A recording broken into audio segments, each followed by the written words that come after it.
What's up, guys? This is EJ Holland with the Wolverine.com, and we're back with another Michigan recruiting report. We're going to be breaking down 5 key early enrollees. The bowl game is coming up, and that means that these 5 key early enrollees will be able to practice with the team before we break those names down.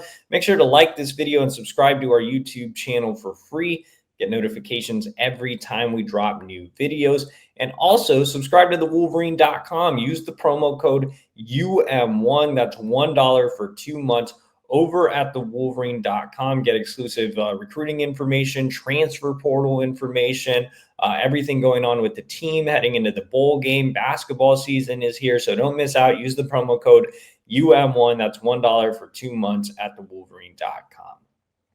All right, guys, like I said, we're going to be breaking down 5 key early enrollees. Michigan signed its 2025 class a couple of weeks ago during the early period. Here's some key names that are set to enroll early, the biggest being quarterback Bryce Underwood, 5-star prospect out of Belleville, Michigan, the #1 quarterback and #1 overall prospect in the country. I think it's great that Bryce is going to have an opportunity to go through bowl practices, kind of start getting acclimated to the college game. Obviously, Michigan is in the market for a bridge transfer portal quarterback, so Bryce doesn't just get thrown into the fire. But if for some reason Michigan doesn't like what they come away with, or the portal quarterback doesn't meet expectations, I think Bryce is the type of guy that can be thrown into the fire. He's a big framed kid at 6'4", 215 pounds. I mean, obviously, Michigan put together a multi-million-dollar offer for a reason. They believe in his talent, and he has a lot of it. Superior arm strength, terrific deep ball accuracy, can make throws all over the field, whether it's short, intermediate, or deep. It has a lot of ability as a runner as well. You can use him on design runs, but he can also escape pressure, extend plays. I mean, he's the #1 quarterback and #1 overall prospect for a reason. So I think Underwood has the potential to start as a true freshman, or at the very least, if they do find a good bridge quarterback out of the portal, he'll have a chance to play kind of a role like J.J. McCarthy played as a freshman. All right, let's move on to wide receiver Andrew Marsh, top 100 prospect out of Katy, Jordan in the great state of Texas. So Michigan's wide receiver room obviously needs help.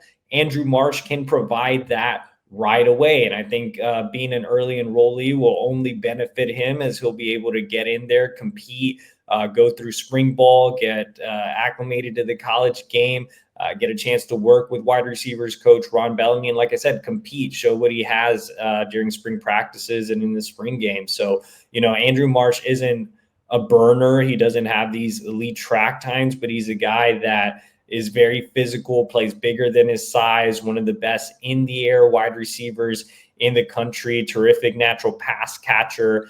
Not a burner, but can stretch the field vertically. He's a safety blanket on short to intermediate routes. Once he gets the ball in his hands, he's capable of getting a lot of yards after catch, because he's such a physical runner and tough to bring down. He fits Michigan in the sense that he's a very willing run blocker too. So I think that Marsh checks a lot of boxes for what Michigan usually looks for at the wide receiver position. And he is the highest rated wide receiver land for the Wolverines since the 2022 recruiting cycle. So definitely some high expectations for Marsh heading into his career at Michigan.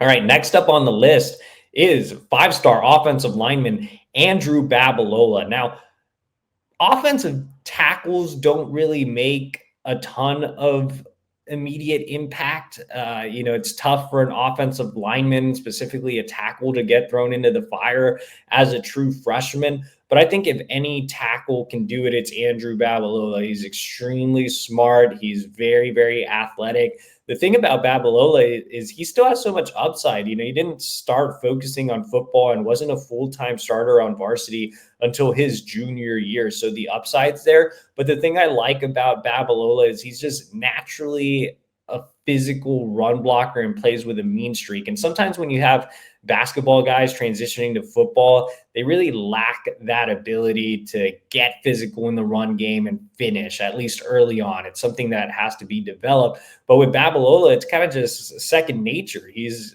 such a nice kid off the field. But when you turn on his tape, it's Pancake City. I mean, he finishes blocks with authority, so he can be a great run blocker. He can be your typical left tackle because of that balance and athleticism that transitions over from his time as an AAU basketball player. So a lot to like about Babalola. I mean, he was one of the highest rated offensive tackles in the country for a reason. So I think, getting him to develop physically in the spring in the strength and conditioning program will be a big benefit for him as well.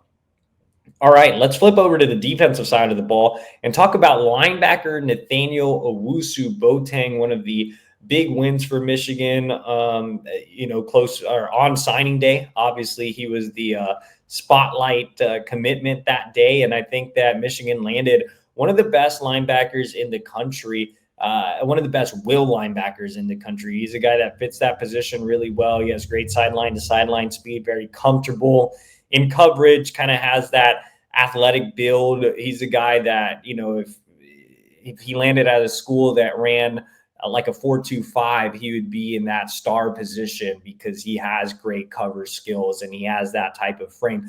But I think getting him in the spring will be beneficial, much like Babalola, because of the strength and conditioning aspect. I think Michigan's going to add some really good weight to his frame.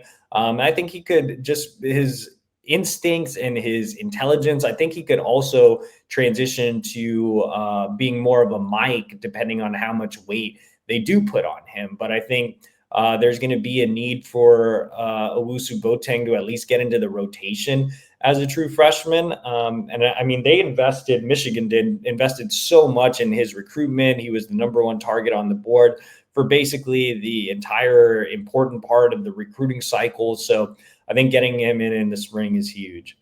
Let's go ahead and go to our last prospect, and that will be top 100 cornerback Shamari Earls, who I have graded as a 5-star recruit. I've said it before. I think he's the best corner I've covered on this beat since Will Johnson. He's that prototypical tall, long corner at 6'2", 205. He's not as technically refined as Will, so it might take him a little bit more time than it took Will. But I think he'll play a significant role as a true freshman, much like Will did.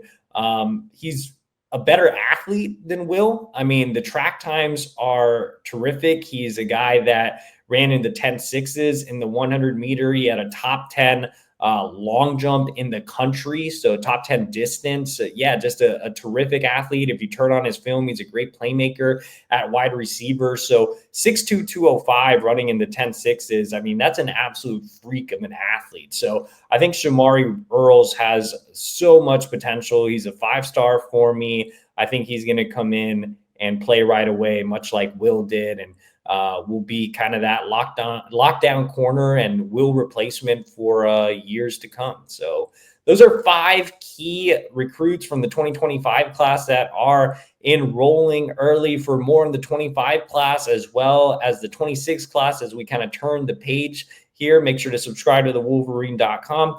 Use that promo code UM1. That's $1 for 2 months over at the Wolverine.com. Get everything on recruiting, transfer portal, and so much more. And also, guys, make sure to like this video, subscribe to our YouTube channel for free, and we will see you all next week.